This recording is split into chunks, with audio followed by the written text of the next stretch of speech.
네, 아까까지는 좀 큰 태블릿이기 때문에 여기에서 옆에서 자료를 끌고 와가지고 보여주려고 이렇게 좀 대기를 타고 찍었는데 지금 보다 보니까 이 지문 세 개가 다 좀 쉬워가지고 굳이 그래야 될 필요가 있나 싶어가지고 네, 들으시고 필요하시다면 자료나 보충 설명을 요구하시면 자료를 추가로 지급하거나 그걸 추가로 찍어서 올려드리도록 하겠습니다. 굳이 그래야 될 필요가 있나라는 생각이 드는 지문들이더라고요. 이거 과학 지문인데 문과인 저도 그냥 읽었는데 다 맞았고요. 그냥 정말 일치 문제와 가깝다라고 생각할 수 있는 부분이 있었고 특히나 오문단을 읽으면서는 이 지문에 그림 나오겠네라는 생각이 들었어요. 그렇다면 그림이 도와줄 수도 있거든요. 이해가 너무 안 된다 그러면 머릿속으로 여러분이 상상하려고 하지 마세요. 저는 N이기 때문에 상상이 되게 잘 됩니다. 그렇지만 S이신 여러분들 MBTI 이해 갇힌 것 같지만 네. 굳이 이거를 상상하려고 들지 마. 그냥 그림을 보세요. 알겠죠? 자, 그렇다면 한번 넘어가서 보도록 하겠습니다. 3문단. 아니, 여기 아닌데? 3문단 여기 있어요. 3문단 여기. 3문단. 아이고야. 4문단. 이거 무슨 기능이야? 5문단. 이렇게 보실 수가 있거든요. 그치?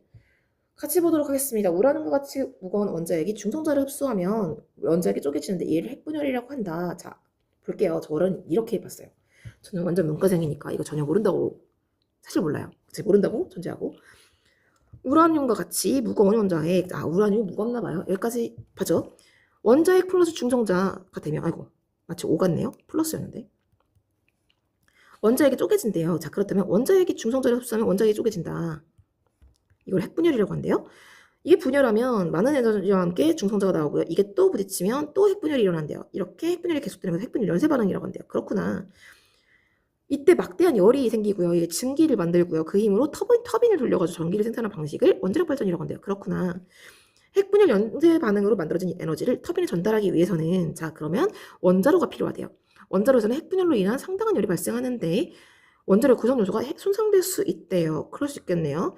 근데 이 원자로의 구성으로가 손상되면 안 되잖아요. 그래서 냉각제를 사용하는데 그렇다면 손상을 막기 위해서 냉각제를 사용해요. 그치? 냉각제는 그럼 냉각제의 쓰임새가 뭡니까? 그 원자로의 손상을 막아요. 열로 인한 손상을 막는 건데 원자로를 구성하는 부품 사이를 통과해 흐르면서 핵분열에 의해 발생한 에너지를 운반하는 물질입니다. 현재 사용하는 원자로의 대부분은 경수나 중수 등의 물을 냉각제로 사용하고 있다. 이 외에도 원자로에는 제어봉이 필요합니다. 제어봉은 핵분열 시 발생하는 중성자를 흡수하는 물질이다. 원자로 내에 중성자 수를 조절하지 않으면 그럼 중성자 수를 조절해야 하나 봐요?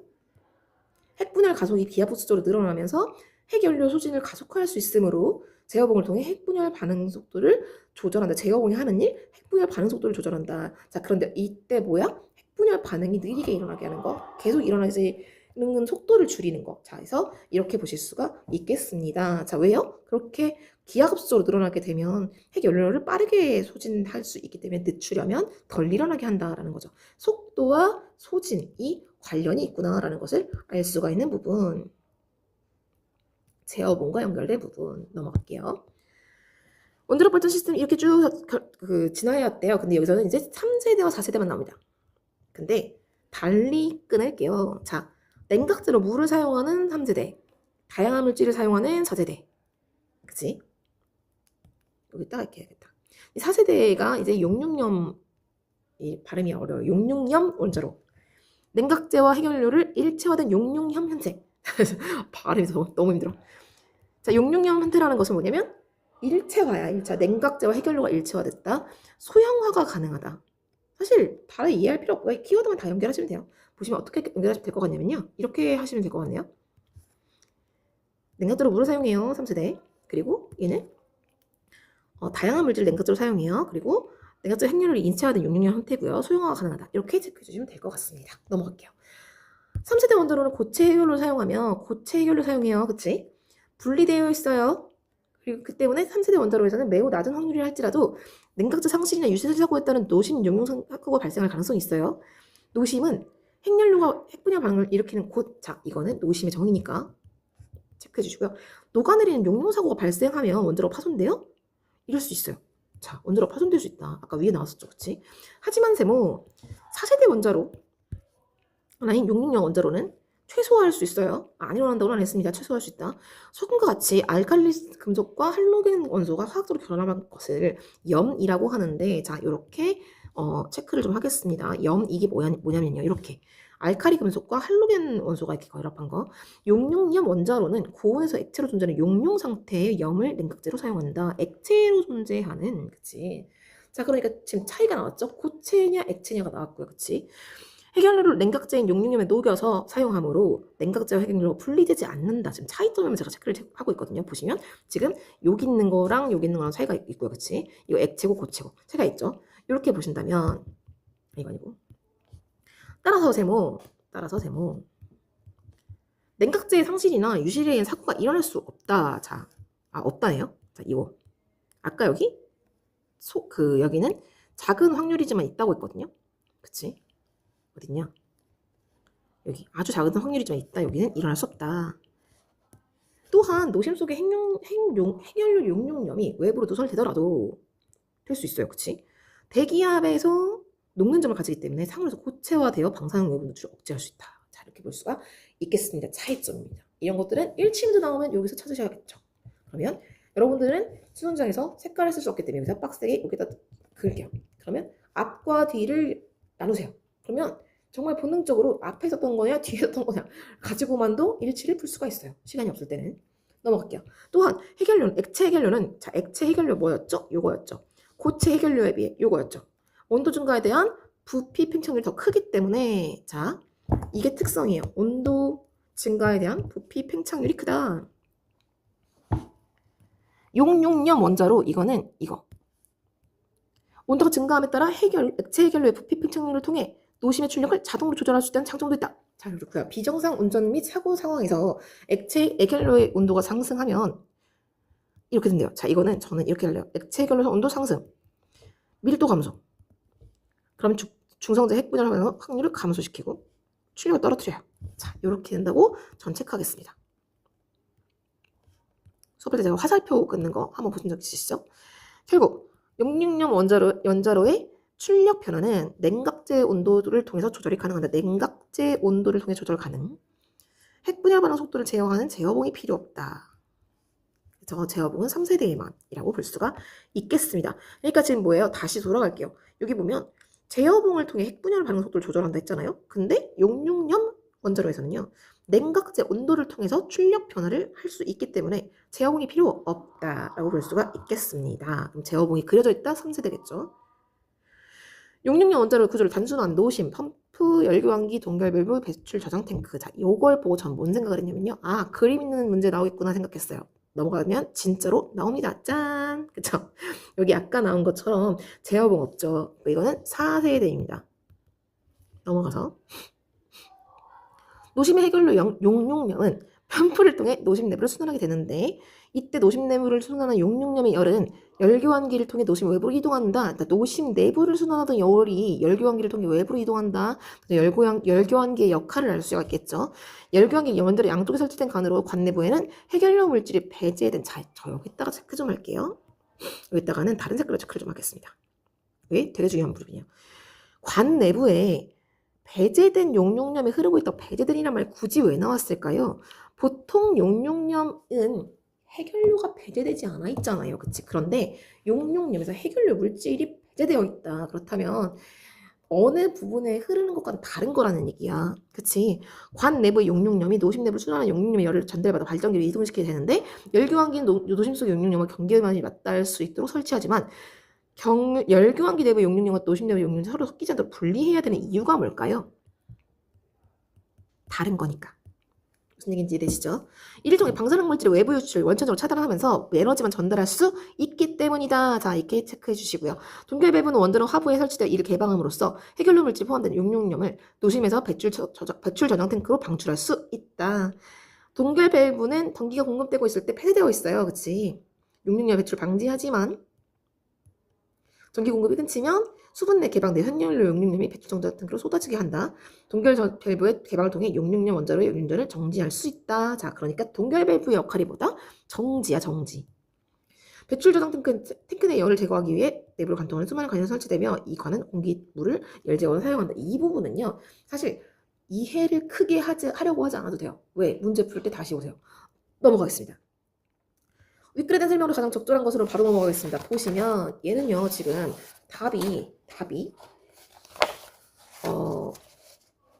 1번인데 이유가 뭐냐면요. 5번부터 보겠습니다. 5번부터 제끼면서 볼게요. 대상에 대한 대립적 의견을 소개하고 대립적 의견 없었어요. 특정 대상 입장의 견해를 중심으로 아닙니다. 그냥 막 설명만 하고 있지 않았나요? 대상이 주목받게 된 배경을 밝히고 좀 애매한데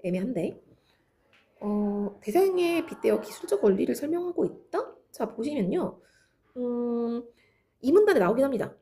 관심 받고 있다고. 근데 다른 대상에 빗대어가 없어요. 빗대어가 되면 비유가 되어 있어야 되는데 비유 전혀 없었죠.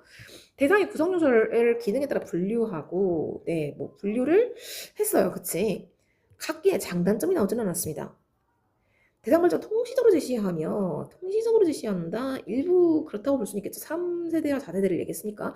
그런데 현재 활용 분야가 나열되어 있지는 않습니다. 이거는 그냥 발전하는 과정이지 얘는 여기 쓰고 쟤는 저기 쓰고가 아니었어요. 주요 용어의 의미를 설명했죠. 그치? 대상이 가진 특성을 같이 제시하고 있다. 맞습니다. 답은 1번이고요. 넘어가서 13번 볼게요. 자, 이거는 윗글을 읽고 알게 된 사실을 정리한 메모 일부이다. 적절하지 않은 것은 일대요. 하나씩 보겠습니다. 열에너지는 냉각제를 통해 운반된다 라는 말이 1문단에 있었어요. 그쵸? 우라늄의 핵분열을 일으키려면 중성자가 있어야 된다. 1문단에 역시 있었고요. 핵분열 연쇄 반응 속도가 빠를수록 해결료의 소진 속도가 빨라지는 거 이게 어디 썼는지 궁금하신 분들이 계실 텐데 어디 썼냐면 1문단 맨 마지막에 있었습니다. 제어봉 얘기 나올 때요. 1문단에 있었습니다. 그쵸? 제4세대의 원자료의 등장은 냉각제로 사용하는 물질에 대한 연구와 밀접한 걸 당연히 그런 게 얘는 지금 2문단에서 물이 아닌 다른 다양한 애들을 그 냉각제로 사용한다는 얘기를 했었죠. 5번에 보시면 터빈을 돌리는 사용하는 에너지를 열 에너지로 전환하는 게 아니고요.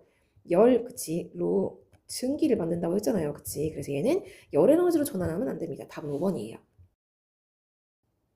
네, 방금 문제를 풀다 끊김 이슈가 발생해가지고 다시 찍고 있습니다. 자, 일단 14번에 보시면 기역과 니은 여기다 쓰겠습니다. 3세대와 4세대입니다. 정확히 말하면 666인데 사실 4세대에 666 하나만 나오기 때문에 같게 봐도 상관없습니다. 보겠습니다. 3세대와 달리 4세대는 원자력 3세대는 4세대와 달리 원자력을 만들기 고체 상태 해결료 3문단에 나왔죠. 그치? 맞아요. 3세대에 비해서 4세대가 원자로를 소형화해서 설치하는 게 용이하다. 2문단에 나왔죠. 맞아요. 4세대에 비해 3세대가 원자로 파손으로 인한 방사능 물질 유출 위험이 크다. 네, 맞아요. 그치? 얘가 더 위험이 크잖아요. 얘는 유출되더라도 고쳐야 된다. 뭐 이런 말이 3문단에 나왔어요. 3세대와 4세대 모두 노심의 핵분열 반응 속도를 조절하기 위한 장치가 필요하다? 네, 아닙니다. 왜냐면 얘는 필요 없다고 하셨어요. 얘는 제어봉이 필요 없고 얘는 제어봉이 필요하다라고 했었죠. 답은 그래서 4번인데 그치? 적절하지 않은 거. 그리고 5번에 보시면 기역과 디언 3세대, 4세대 모두 핵분열을 발생하는 고온으로 원자로 손상되는 것을 막기 위해서 냉각제를 사용하는데 얘는 물이고 얘는 다른 것이다 라고 말씀을 드렸죠. X가 아니라 다른 것이다. 많은 것들, 다양한 것들이라고 말씀을 드렸었죠. 보실 수가 있겠을 것 같고요. 답은 4번. 넘어가서 15번 이거는 이거 풀 때 그냥 앞에 글이랑 맞춰보시면 돼요. 그치? 자 보실게요. 용융염의 액체임을 고려하여 동결 밸브는 원자로 하부에 설치한 것이겠군. 네, 뭐 그렇게 볼 수가 있겠죠. 그래서 오문단에서 보면 원자로 하부에 설치함으로써 용융염이 하부에 동결 밸브를 개방하면 글로 쏟아져 들어간다는 얘기가 나오거든요. 네, 오문단에서 확인 가능합니다. 열교환기 내부에 흐르는 용융염과 노심 속의 용융염 구성 성분이 동일하지 않다는 걸 어디서 알 수 있어요? 이거는 제가 아까 이걸 제가 왜 체크를 했었는지를 보여드리죠. 배제된 용융염이 흐르고 있고 둘이 섞이면 안 된다고 얘기했잖아요. 그치? 이유가 뭐겠습니까? 다른 거니까요. 그래서 같은 거면 사실은 왔다 갔다 해도 되겠지. 그래서 동일하지 않기 때문입니다. 열교환기 내부의 용융염의 온도는 노심 내부를 흐르는 용융염 온도보다 낮아요. 그치? 그것이 오문단에 나와 있고요. 그치? 왜냐면 그래야 전달받아서 이동하겠죠. 얘가 더 많이 갖고 있으면 어떻게 전달을 하겠어요. 그치? 열도 많은 곳에서 적은 곳으로 이동하니까. 노심과 열교환기는 분리되어 있지만 관을 통해 서로의 경계면을 닿게 한 것이겠군 했을 때 노심과 열교환기가 분리되어 있어요. 관을 통해 서로 경계면을 닿게 했다고 오문단에 나와 있고요. 배출 저장 탱크에는 열을 빠르게 제거하기 위한 수많은 관이 설치되어 있겠군. 네, 마찬가지로 오문단에서 확인할 수 있겠습니다. 자, 이거 확인하시면 되는데 2번이 너무 쉽게 나와버려가지고요. 다른 걸 읽을 필요가 별로 없었네요. 자, 넘어가서 가의 이유로 적절한 것은 가를 보겠습니다. 가 어디 썼지? 아, 여기에 다른 색깔로 좀 체크를 좀 할게요. 노란색 아까 썼으니까 이걸로 쓰자. 666 원자로의 출력 변화는 냉각제 온도를 통해서 조절이 가능하다. 가 추론 문제죠, 이건 지금. 이 적절한 것은, 자, 이거는 간단하게 말하면 위아래 세 줄에서 답이 나온다고 봐야 하거든요. 자, 근데 이거 왜 그러냐라고 본다면요. 이 문단의 가장 포인트가 뭐였습니까? 여기서 보시면 액체 해결료가 온도 증가에 대한 부피 팽창률이 훨씬 크기 때문에, 그쵸?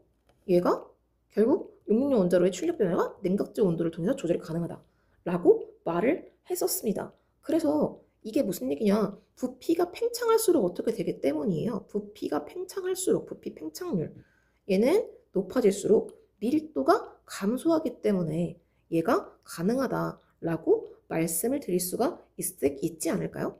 자, 그래서 가의 이유로 가장 적절한 것, 대전제 보시면 됩니다. 해결 666 온도에 따른 부피 팽창률이 크기 때문에 그것으로 인해서 얘가 액체 형태이기 때문에 부피 팽창률이 크고, 밀도에 영향을 미치기 때문에 부피가 팽창할수록 밀도가 감소하기 때문에 얘가 조절이 가능하다, 이렇게 보실 수가 있다. 답은 1번이거든요. 2번 보시면 노심의 온도 상승이 어쩌고저쩌고 나오는데 반응 속도를 높이기 때문이다? 아닙니다. 네, 이건 상관이 없고요. 해결료의 밀도가 커짐에 따라서 온도도 커진다? 아니요. 온도가 커져서 부피 팽창률이 커지면 밀도가 작아지겠죠. 액체 해결료의 부피 팽창률 증감에 따라서 출력이 상승한다? 이거 너무 많이 갔습니다. 중성자의 핵분열 확률과 부피 팽창률이 반비례한다는 말은 나오지도 않죠. 답은 1번입니다. 얘는 그래서 국룰 위아래 세 줄. 그리고 이게 뭐야? 결국에 봐봐. 이 문단의 구조를 좀 볼게. 이게 지금 이 문단에서 하고 싶은 말이야. 첫 번째 줄. 그치? 근데 앞에서 블라블라블라 설명을 했어. 결국 이렇대. 그럼 이거는 뭐에 대한 설명이겠어요? 맨 앞에 줄에 대한 설명입니다. 그렇기 때문에 이렇게 보실 수가 있겠다. 넘어갈게요. 17번 어휘 문제죠. 보시면 A부터 E와 바꿔쓰기 적절하지 않은 것은. 이거는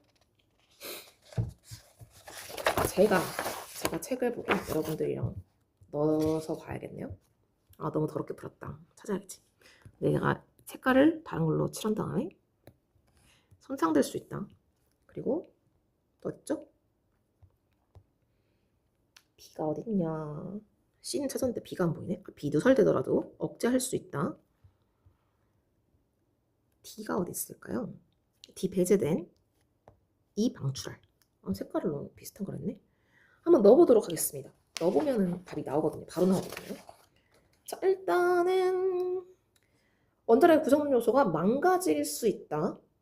가능하네요. 그치? 그리고 어딨니? 색깔 칠해놓고 너무 보자. 666이 외부로 누설되더라도 여기다가는 흘러나오더라도, 네, 맞아요. 똑같은 뜻이거든요. 누설이 흘러나오다라는 뜻이고요. 근데 외부 누출을 억제할 수 있다. 외부 누출을 감출 수 있다. 억제하는 건 막는 건데 감추다라는 거랑은 좀 다른 얘기죠. 그러니까 너무 많이 생각을 하시면 안 돼요. 이거는 바로 집어넣어야 됩니다. 해결료 물질이 배제된, 해결료 물질이 빠진, 그리고 배출 저장 탱크로 방출할, 내놓을 수 있다. 나머지 다 되는데 3번만 안 되는 거 알 수 있을 겁니다. 이렇게 해서 3번입니다. 여기까지 봤고요. 사실 전혀 모르는 것이라도 바로 대입하면 바로 풀 수 있는 문제들이었습니다. 굉장히 직관적이고 본능적인 문제들이었기 때문에 어려워하실 필요가 없을 것 같고, 이것도 마찬가지로 자료가 필요하시거나 설명이 필요하시면 말씀 주시면 추가 영상을 제작하거나 혹은 개인적으로 설명을 받아드리도록 하겠습니다. 여기까지가 고생 많으셨고요. 준비 잘하셔서 수능도 잘 보시고 이어서 기말고사까지 또 잘 보시기 바랍니다. 그러면 화이팅 하시고요. 네, 수업 시간에 학교에서 또 뵙도록 하겠습니다. 안녕.